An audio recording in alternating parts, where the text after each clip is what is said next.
Good morning.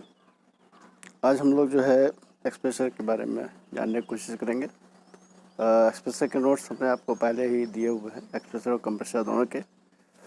हमारे लोगों में जो कंप्रेसर या एक्सप्रेशर लगे होते हैं उनका डिटेल यहाँ पर दिया जा रहा है, तो देखिए ज़रा। पहले भी मैं बता चुका हूँ और नोट्स में भी आपको इंडिकेट किया जा चुका है कि हमारे लोग को 3 वर्जन में डिवाइड हुए रिगार्डिंग टू ब्रेकिंग सिस्टम। पहले हमारा वैक्यूम ब्रेक सिस्टम था जो 28 LV था। उसके बाद हमारा जो है डुअल ब्रेक सिस्टम आया और 28 LAV, और उसके बाद हमारा जो है एयर ब्रेक सिस्टम आया। तो विशेषकर जिस समय हमारा जो है डुअल ब्रेक और एयर ब्रेक में कन्वर्जन हुआ, तो डुअल ब्रेक तक हमने जो है एक्सप्रेशर का प्रयोग किया, और उसके बाद जब हमारा प्योर एयर ब्रेक आया तो हमें कंप्रेसर का यूज़ करना पड़ा। इसीलिए हम दोनों के बारे में दे रहे हैं। आज की डेट में मैक्सिमम गाड़ियाँ जो है कंप्रेसर बेस है, यानी कि प्योर एयर ब्रेक सिस्टम पे काम कर रही हैं, लेकिन फिर भी अभी बहुत सारी गाड़ियाँ हैं, बहुत सारी लोकोज हैं जो कि डुअल ब्रेक सिस्टम पे कार्य करने में सक्षम होते हैं। तो जिसमें डुअल ब्रेक सिस्टम है, दोहरी ब्रेक प्रणाली लिखा भी होता है कैबिन के बाहर, तो वहाँ पर उस इंजन में हमें एक्सप्रेशर लगाना पड़ता है। तो चलिए जानते हैं इसके बारे में। एक्सप्रेशर होता क्या है? एक्सप्रेशर जो यूनिट है वो 2 चीज़ों से मिलकर बनी। पहला है एग्जॉस्टर और दूसरा है कंप्रेसर। ये दोनों का कॉम्बिनेशन है। एक यूनिट में 2 अलग अलग चीज़ें हम क्रिएट करते हैं इस यूनिट में, और इसीलिए उसका नाम एक्सप्रेशर रखा जाता है। एग्जॉस्टर का मतलब होता है एग्जॉस्ट करना। जो हमारे ट्रेन लाइन में वैक्यूम क्रिएट करने का काम करे उस यूनिट को हम कहते हैं एग्जॉस्टर। और दूसरा कंप्रेसर, सभी जानते हैं कंप्रेसर का काम है हवा को कंप्रेस करके इकट्ठा करना। जहाँ पर हम चाहें तो हमारे इंजन में कहाँ पे इकट्ठी होती है? मेन रिजर्वायर में, जिसको कि MR बोलते हैं। ठीक है, पहले ही बता चुके हैं। फिर लिखा हुआ है एक्सप्रेसर का प्रयोग डुअल ब्रेक सिस्टम या दोहरी ब्रेक प्रणाली के लिए किया जाता है। अब एक्सप्रेसर लगा कहाँ है? एक्सप्रेसर लगा हुआ है एक्सप्रेसर रूम में। आपको कंपार्टमेंट के जब कंपोनेंट के नाम बताए गए हैं उसमें लिखा हुआ भी है। तो एक्सप्रेसर या कंप्रेसर जो हमारा लगता है वो एक्सप्रेसर रूम में लगता है। एक तरफ वो फास्ट कपलिंग से जोड़ते हैं, फास्ट कपलिंग की सहायता से इंजन के साथ जोड़ा जाता है, और दूसरी तरफ जो है वो उसकी शाफ्ट को रेटर फैन से जोड़ते हैं with the help of horizontal shaft. तो ये भी आपको मैकेनिज्म में शुरू में दिया जा चुका है, एक बार फिर से ध्यान से देखिएगा तो आपको मिल जाएगा। ठीक है, और एक्सप्रेसर को फिट करते समय हमें उसका अलाइनमेंट भी करना पड़ता है, क्योंकि ये क्रैंक शाफ्ट के साथ मैकेनिकली कपल्ड है, और आगे ये रेटर फैन को भी वही मूवमेंट प्रदान कर रहा है क्रैंक शाफ्ट का। तो नेचुरल है कि सब कुछ फुल्ली अलाइन करना पड़ता है। इसका जो अलाइनमेंट होता है वो 0.006 इंचेस में किया जाता है। ठीक है, एग्जॉस्टर हमारे ट्रेन पाइप से जोड़ दिया जाता है। ट्रेन पाइप मतलब जो रैक होता है, रैक में जो वैक्यूम पाइप होता है उसमें जोड़ देते हैं, और वो उसमें जो है 22 इंच वैक्यूम क्रिएट करता है। और जो हमारा कंप्रेसर होता है वो एक गवर्नर की सहायता से मेन रिजर्वायर में 140 PSI या 10 kg का प्रेशर मेंटेन रखने की कोशिश करता है, मेंटेन करता है।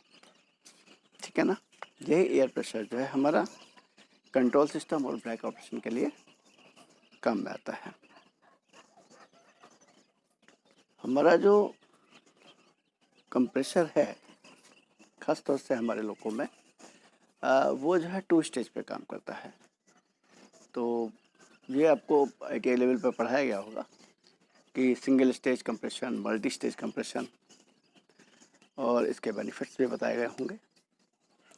तो जो हमारा लुकोमेट कंप्रेसर लगा हुआ है, कंप्रेसर की बात कर रहा हूँ, चाहे वो एक्सप्रेसर के साथ लगा हो चाहे वो इंडिविजुअल लगा हो, वो हमारा कंप्रेशन जो है 2 स्टेज पर कार्य करता है। मल्टी स्टेज कंप्रेशन का फ़ायदा ये होता है कि एफिशिएंसी हमारी इंक्रीज हो जाती है और कंप्रेशन का कार्य बढ़िया होता है। ठीक है, अब कंप्रेसर कार्य कैसे करता है इस पे बात कर लेते हैं। तो जो पहले बताया है वही यहाँ भी लिखा हुआ है कि कंप्रेसर का एक सिरा फास्ट कपलिंग द्वारा मेन क्रैंकशाफ्ट की एक्सटेंशन शाफ्ट से जुड़ा होता है, फास्ट कपलिंग, और दूसरा सिरा फ्लेक्सिबल कपलिंग तथा हॉरिजॉन्टल शाफ्ट की सहायता से ईसीसी और गियर बॉक्स के से जुड़ा रहता है, जो बाद में रेटर फैन से जुड़ा रहता है। अब बात आती है कि फास्ट कपलिंग और फ्लेक्सिबल कपलिंग ही क्यों, एक्सप्लेन क्यों नहीं कर दिया। भाई अगर दो शाफ्ट को जोड़ना था तो फ्लैंज से जोड़ देते हैं या मफ कपलिंग से जोड़ देते हैं। ये फास्ट कपलिंग क्यों लगाई? अब फास्ट कपलिंग की जब संरचना देखेंगे जाके आगे, अभी मेरे पास है नहीं ड्राइंग, नहीं तो मैं देता आपको, तो उसमें दिखाई देगा कि अंदर स्प्रॉकेट्स होते हैं, वो गियर के साथ अटैच होकर चलते हैं। उस खोल में एक हार्ड जो है हम सॉल्वेंट यूज़ करते हैं, जिसको लुब्रिकेंट यूज़ करते हैं, जो कि जो है कार्डियम कंपाउंड होता है, और फिर वो चाल प्रदान करते हैं। तो बजाय इतना सब करने के हम सीधे दो फ्लेंज लगाते या एक मफ कपलिंग लगाते और उसको चालू कर देते।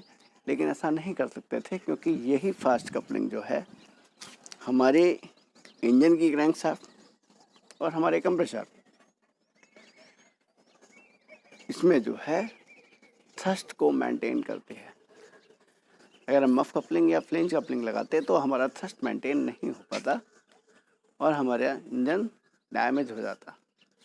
तो थ्रस्ट मेंटेन करने के लिए हम फास्ट कपलिंग लगाते हैं, और इस फास्ट कपलिंग की लोकेशन जिस समय हम कंप्रेसर या एक्सप्रेसर का अलाइनमेंट करते हैं उस समय मेंटेन करते हैं, ताकि उस क्रैंकशाफ्ट, इंजन की क्रैंकशाफ्ट है, उसका thrust within limit maintain हो सके। क्योंकि अगर ये लोकेशन, अगर कंप्रेसर की location at the time of alignment हमने मिसप्लेस कर दी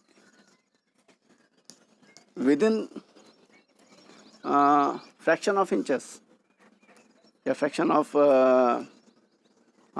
इंचेस कह लीजिए, या फ्रैक्शन ऑफ सूत कह सकते हैं, 1/8 इंच, तो हमारा जो है क्रैंकशाफ्ट डैमेज हो जाएगी, क्योंकि उसका थ्रस्ट डिस्टर्ब हो जाएगा। ठीक है, उसमें दो हमारे गैप्स होते हैं जो मेंटेन करने होते हैं, that is hub to hub and nut to nut. तो वो चलिए जब क्लास आएगी तो उसके बारे में बात करेंगे। तो वो जब मेंटेन करते हैं तभी हमारा थ्रस्ट जो है मेंटेन होता है, अदरवाइज मेंटेन होता है, इसलिए फास्ट कपलिंग लगाई जाती है। ठीक है, फ्लेक्सिबल कपलिंग जो है हमारे रोटेशनल वाइब्रेशंस को अब्जॉर्ब करने का काम करती है। उसमें रबर के रोलर्स लगे होते हैं जो कि 12 होते हैं, और eight the time of movement वो वाइब्रेशन को कंट्रोल करते हैं। इसीलिए इस तरह की कपलिंग्स इसमें यूटिलाइज की गई हैं, ना कि मफ कपलिंग या फ्लेंज। ठीक है, तो ये तो उसका होगा कॉम्बिनेशन, क्या बोलते हैं, मैकेनिज्म हो गया। अब बात करते हैं कंप्रेसर में। अब यहाँ पे केवल कंप्रेसर की बात कर रहे हैं, हम एक्सप्रेसर की बात नहीं कर रहे हैं, ध्यान रखिएगा। प्योर कंप्रेसर जो होता है उसकी बात कर रहे हैं। तो कंप्रेसर में 2 लो प्रेशर सिलेंडर होते हैं और एक हाई प्रेशर सिलेंडर होता है। फिजिकली देखने पे जो लो प्रेशर सिलेंडर होता है वो साइज़ में बड़ा होता है, डाया में भी बड़ा होता है, जबकि हाई प्रेशर सिलेंडर जो होता है वो अपेक्षाकृत साइज़ और बोर में छोटा होता है। ठीक है,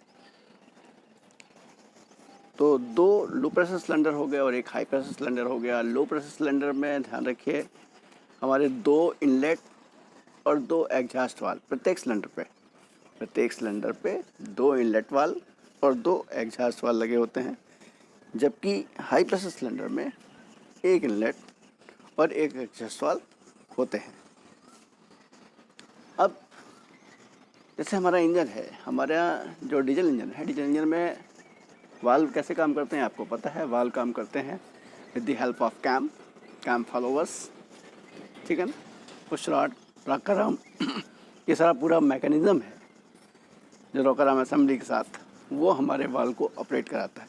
लेकिन यहाँ पर ऐसा नहीं है। यहाँ पर हमारे वाल्व जो है डिफरेंशियल प्रेशर पर कार्य करते हैं। डिफरेंशियल प्रेशर, और इसीलिए इनको डिफरेंशियल वाल्व भी कहते हैं। अब डिफरेंशियल प्रेशर क्या है? डिफरेंशियल प्रेशर का मतलब हो गया कि जहाँ पे वाल्व लगा है, वाल्व के दोनों तरफ, एक साइड और दूसरी साइड, वाल्व के दोनों तरफ अगर प्रेशर का डिफरेंस उसकी सेट की हुई लिमिट से ज़्यादा हो जाएगा तो वाल्व ऑपरेट हो जाएगा। अदरवाइज नॉर्मल क्लोज पोजीशन में रहेगा वाल्व, स्प्रिंग लोडेड होता है। तो ऐसे वाल्व को हम डिफरेंशियल प्रेशर वाल्व कहते हैं, जिसमें कोई मैकेनिज्म नहीं होता है, केवल ये प्रेशर डिफरेंस पे काम करते हैं, ठीक है।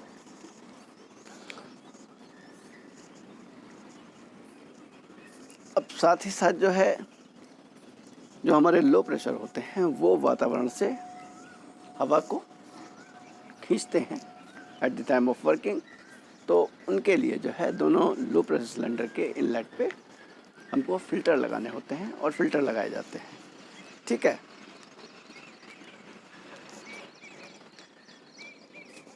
अब इसके सम्प की बात कर लें तो इसके सम्प के अंदर कुछ चीज़ें हैं। पहला तो इसके सम्प के अंदर 20 लीटर तेल भरा जाता है। वो तेल जो होता है वो लुब्रिकेंट होता है और वो होता है SP150, जबकि सम्प की कैपेसिटी करीब 21 लीटर है, तो हम 20 लीटर तेल भरते हैं, ठीक है ना। साथ ही साथ इसके सम्प में एक ब्रीदर वाल्व भी लगा होता है, और ब्रीदर वाल्व का काम करना है सम्प के अंदर पॉजिटिव प्रेशर को न बनने देना और वैक्यूम को क्रिएट करना, ठीक है। अब ये तो स्टार्टिंग संरचना हो गई। अब क्या करते हैं कि दोनों लो प्रेशर जो सिलेंडर हैं उनके इनलेट पर तो हमारे लग गए फ़िल्टर्स, एयर फिल्टर्स, लेकिन उनके आउटलेट को हम जोड़ देते हैं एक इंटरकूलर में, ठीक है। और इंटरकूलर जो है, इंटरकूलर का जो आउटलेट होता है उसको जोड़ देते हैं हाई प्रेशर सिलेंडर के इनलेट से, और हाई प्रेशर सिलेंडर का आउटलेट जो है उसको जोड़ जाता है एक आफ्टर कूलर से। और आफ्टर कूलर के बाद ये हवा जो है हम भेज देते हैं MR टैंक में, ठीक है।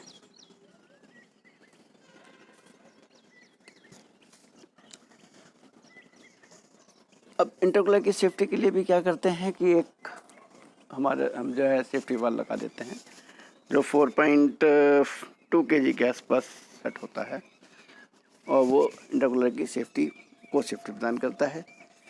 अब जब इंजन चलेगा तो इंजन की क्रैंकशाफ्ट घूमेगी, तो नेचुरल है कि हमारा कंप्रेसर या एक्सप्रेसर भी घूमेगा, और जैसे ही कंप्रेसर की शाफ्ट मूव करेगी तो उसमें लगे हुए पिस्टन्स भी मूव करेंगे।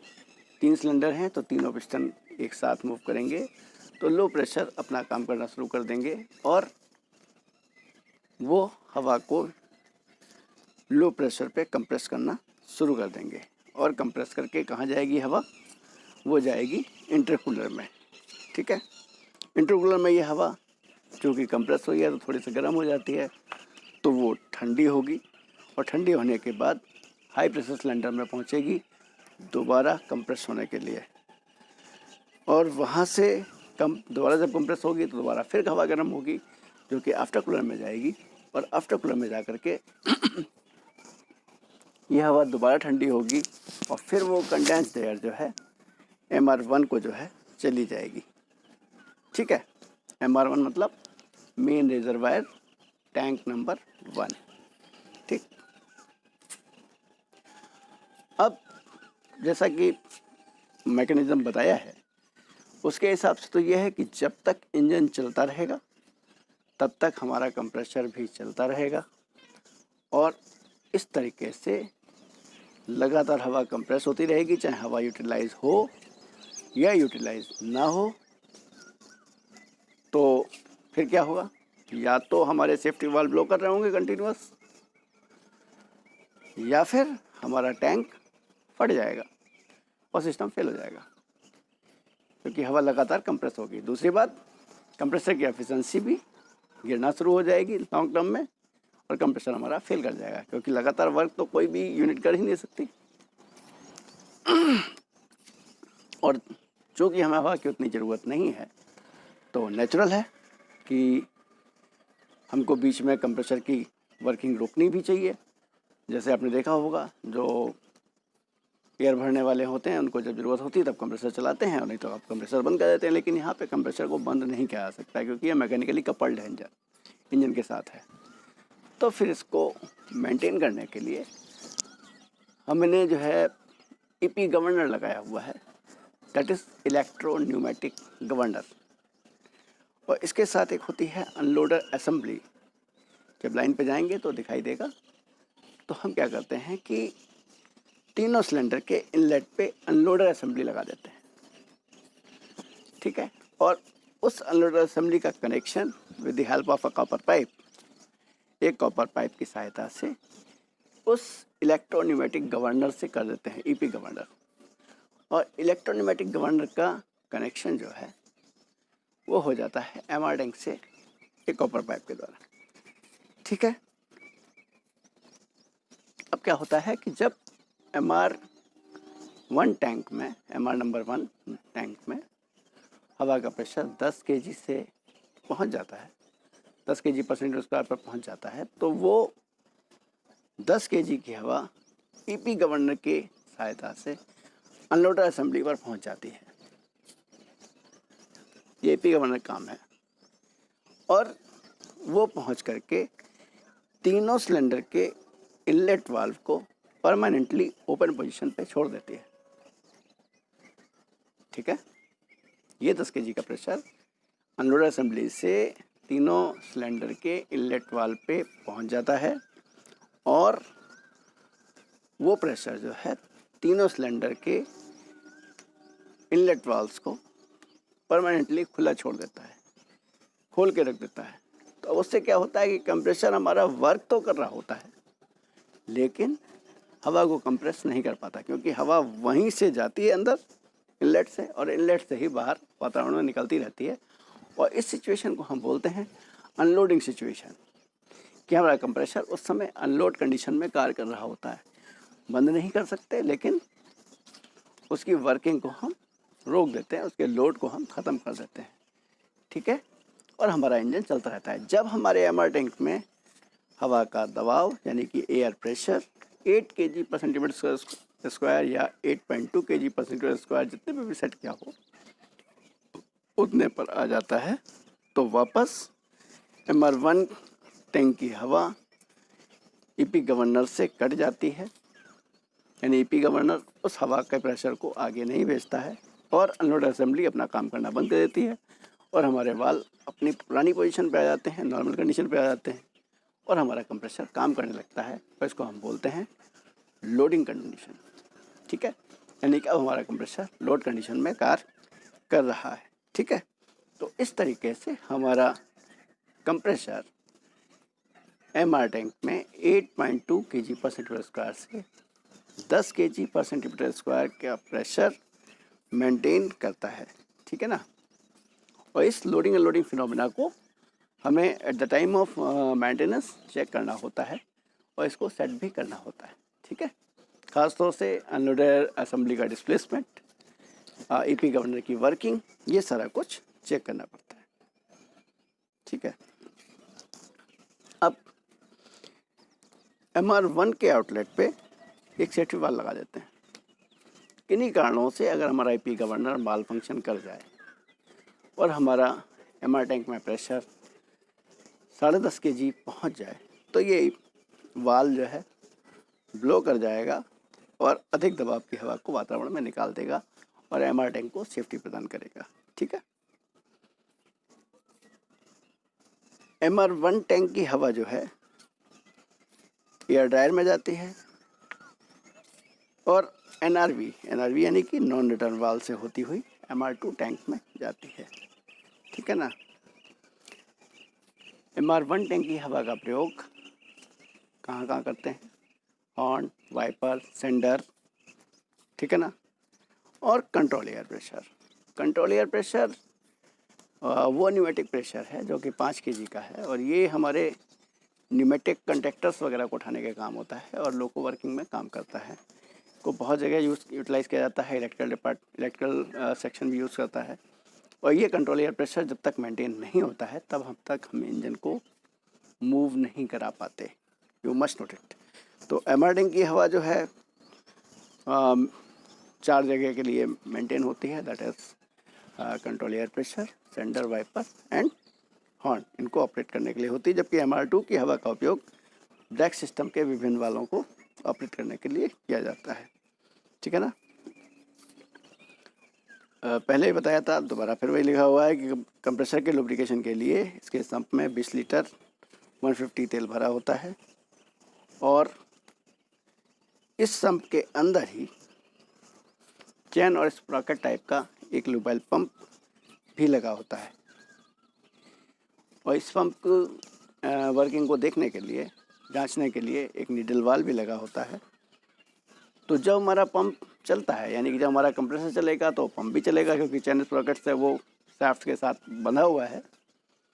तो तेल के दबाव की वजह से नीडल ऊपर उठ जाती है, जिससे कि मेंटेनेंस स्टाफ या ऑपरेटिंग स्टाफ चेक करता रहता है और ये बताता है कि हमारे सम्प का लुब्रिकेशन सिस्टम ठीक तरीके से कार्य कर रहा है। सम्प के लुब्रिकेशन सिस्टम में जो प्रेशर मेंटेन हो रहा है उसको जांचने के लिए कोई भी यूनिट नहीं लगाई गई है, ठीक है। वो केवल नीडल वाल्व भी है जो उसकी वर्किंग को लुब्रिकेशन ऑयल के प्रेशर को जांचने के लिए पर्याप्त होता है कि लुब्रिकेशन ऑयल प्रॉपर वे में काम कर रहा है या नहीं। तो इस तरीके से कंप्रेसर का जो लुब्रिकेशन सिस्टम है वो सेपरेट है और इंडिपेंडेंट है। You must note it, okay. मुख्य अवयव, तो इतनी देर से बात कर रहे हैं तो नेचुरल है कि एक क्रैंक शाफ्ट होनी है। क्रैंक शाफ्ट कहाँ लगेगी? क्रैंक केस में लगेगी। इसके अलावा अगर एक्सप्रेशर है तो एग्जॉस्टर के सिलेंडर होंगे, और कंप्रेसर का लो प्रेशर सिलेंडर होंगे, एक हाई प्रेशर सिलेंडर भी होगा, पिस्टन कनेक्टिंग रॉड होंगे, लुब्रिकेशन पंप होगा, नीडल वाल्व होगा, safety valve, oil seal, fast coupling और इंटरकूलर। ऑयल सील नहीं लगाएंगे तो सम के अंदर का वैक्यूम क्रिएट नहीं होगा। जहाँ पे बेरिंग लगी हुई है वहीं पे एक ऑयल सील भी दी जाती है दोनों तरफ। एक आपका क्या बोलते हैं, रेटर रूम साइड, और एक आपका जो है इंजन रूम साइड, जिस तरह फास्ट कपलिंग लगी हुई है तो 2 ऑयल सील भी लगाई जाती है, ठीक है। ये इनके डाटा हैं जिनको आप देख लेंगे।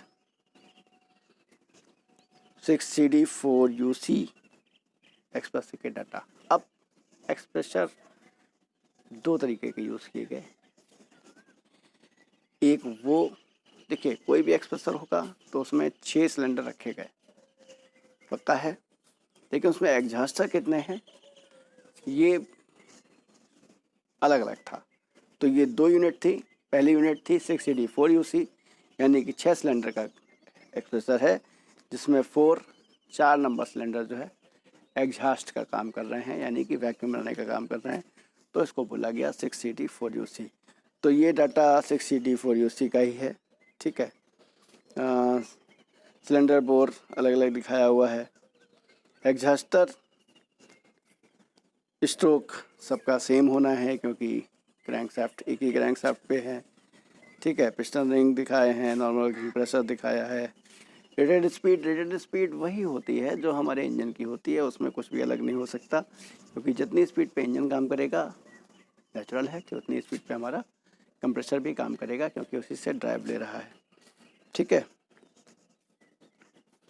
तो ये यहाँ दिया हुआ है। एक्सप्रेसर 3 प्रकार के होते हैं, 6CD4UC यानी 4 एग्जॉस्टर तथा 2 कंप्रेसर।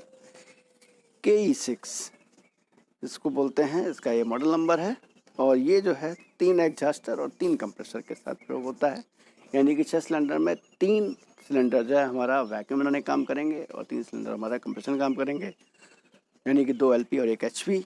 और आखिरी में KE523 ये हमारा प्योर कंप्रेसर होता है, जिसमें केवल तीन सिलेंडर ही होते हैं, 2 LP और 1 HP। तो इसकी छोटी छोटी संरचनाएं भी देख लें।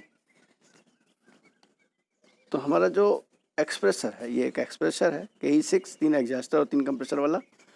तो इसकी एक फिजिकल फिगर दी हुई है, तो इसको ध्यान से देखें। तो इसमें ये हमने एग्जॉस्टर सिलेंडर दिखाए हैं जो फास्ट कपलिंग साइड लगे हैं, जो फ्लेक्सिबल कपलिंग साइड लगे हुए हैं वो कंप्रेशन सिलेंडर दिखाए हुए हैं, ठीक है।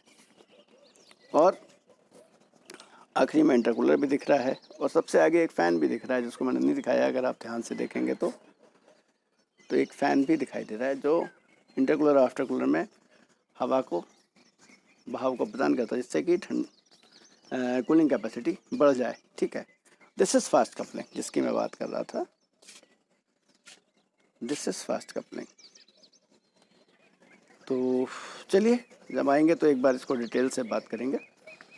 ये फास्ट कपलिंग है जो हमारा थ्रस्ट भी मेंटेन करती है और इंजन की मूवमेंट को, कंप्रेसर को प्रदान करती है, ठीक है।